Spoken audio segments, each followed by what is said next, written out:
Mukovitsidoz va tizimli yuvenil artrit. Har bir ota-ona farzandining sog'lom, baxtli va erkin o'sishini orzu qiladi. Lekin hayotda shunday kasalliklar borki, ular ko'zga ko'rinmaydi. Kundalik hayotga jiddiy ta'sir qiladi. Bugun aynan shunday ikki kam uchraydigan, ammo jamiyat uchun juda muhim kasallik haqida so'z yuritamiz. Bu xastaliklarning nomi mukovitsidoz va tizimli yuvenil artrit. Bu video qo'llanma sizga ushbu kasalliklarni oddiy tilda tushuntirish, erta belgilarini bilish va to'g'ri munosabat shakllantirish uchun tayyorlandi. Mukovitsidoz nima? Mukovitsidoz bu tug'ma, irsiy kasallik. U bola dunyoga kelgan paytdan boshlab mavjud bo'lishi mumkin. Kasallikning asosiy xususiyati organizmdagi bezlar chiqaradigan suyuqlikning me'yordan ortiq quyuq bo'lib qolishidir. Bu quyuq shilimshiq modda insonning nafas olishini qiyinlashtiradi, o'pkada infeksiyalarga yo'l ochadi, hazm tizimi faoliyatiga ham salbiy ta'sir ko'rsatadi. Mukovitsidoz belgilari. Mukovitsidoz belgilari har bir bolada turlicha namoyon bo'lishi mumkin. Eng ko'p uchraydigan belgilar quyidagilar: tez-tez bronxit va o'pka yallig'lanishi, uzoq davom etadigan yo'tal, nafas qisishi, vazn yetishmasligi, hazm muammolari, ich ketishi, terida sho'r ta'mning sezilishi. Agar bolada bunday belgilar tez-tez kuzatilsa, shifokorga murojaat qilish juda muhim. Mukovitsidoz bilan yashash mumkinmi? Bugungi kunda mukovitsidoz to'liq davolanmaydi, ammo to'liq nazorat qilinishi mumkin.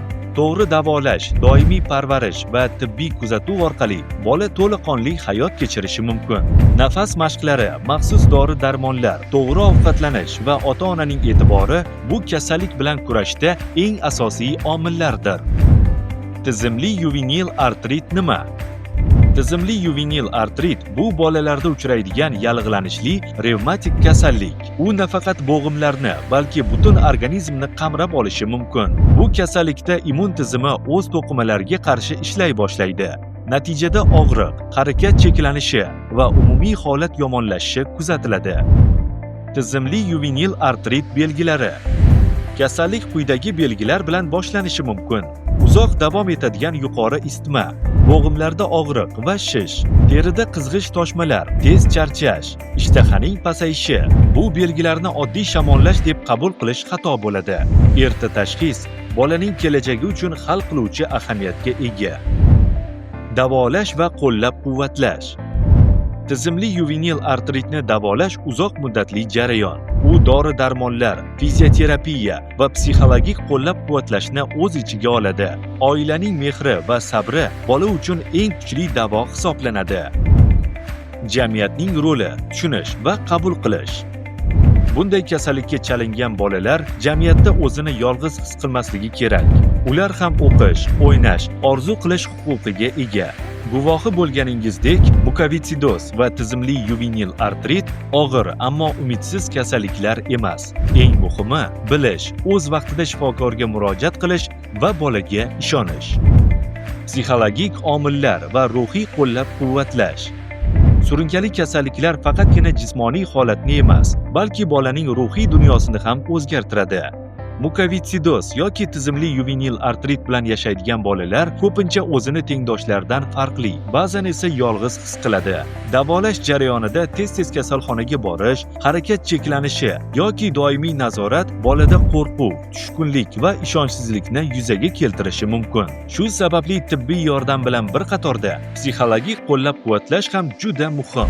Ota-onalar bolaning his-tuyg'ularini inkor etmasdan uni tinglashi, qo'rquv va xavotirlarni ochiq muhokama qilishi kerak. Sen kuchlisan degan so'zlardan ko'ra, men seni tushunaman degan munosabat ko'proq samara beradi.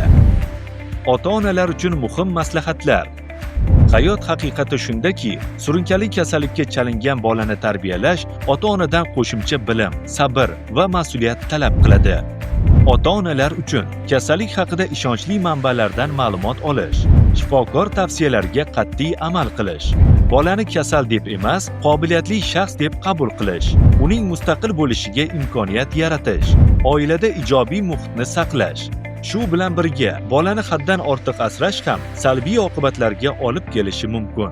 U o'z imkoniyatlari doirasida faol bo'lishi, qaror qabul qilishni o'rganishi kerak. Maktab va ta'lim muassasalarining roli. Mukovitsidoz yoki tizimli yuvenil artritga ega bolalar ta'lim olish huquqiga to'la ega. Maktab va bolalar bog'chalarida ular uchun qulay sharoit yaratilishi juda muhim. Bunday bolalar bilan ishlashda pedagoglar jismoniy yuklamani individuallashtirish, darslarda ishtirok etishga moslashuvchan yondashuv, sinfdoshlar orasida tushuntirish ishlarini muntazam olib borishlari lozim. Agar jamoa bolani qabul qilsa, u o'zini jamiyatning to'laqonli a'zosi sifatida his qiladi. Bu esa davolash jarayoniga ham ijobiy ta'sir ko'rsatadi. Mehr bor joyda umid bor. Mukovitsidoz va tizimli yuvenil artrit sinov. Ammo bu sinov bola hayotining oxiri emas. To'g'ri munosabat, bilim va mehr bilan har qanday qiyinchilik yengiladi. Har bir bola qadrli, har bir hayot e'tiborga loyiq. Beparvolik emas, xabardorlik eng kuchli davodir. Sog'lom jamiyat, xabardor jamiyat.